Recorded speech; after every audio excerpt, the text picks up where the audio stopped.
بالنسبة لتالت سؤال معانا وهو ما هي عيوب المنح؟ هيطلع واحد يسألني دلوقتي ويقول لي هو في حاجة اسمها عيوب المنح؟ هيقول لي عيوب ايه بعد كل المميزات دي؟ هقول لك يا باشا، حتى لو انا ما قلتلكش عن عيوب المنح، لازم انت تبقى عارف ومتأكد ان كل حاجة في الدنيا او كل خطوة جديدة في حياتك ايا كانت ايه ليها مميزات وكمان ليها عيوب.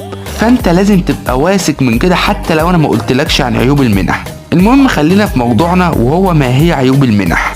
اول عيب معانا في المنح انك لازم تبقى عارف ان انت مش مسافر تتفسح ولا تلعب، انت رايح تدرس في مدرسة داخلية، يعني كأنك عايش في الجيش، ما بتخرجش بره سور المدرسة الا لو مسافرين مثلا او المنحة مكونين ايفنت مثلا او لاي ظرف تاني غير كده. فانت لو ما عندكش عزيمة وعندك مرونة في حل المشاكل اللي هتقابلك هناك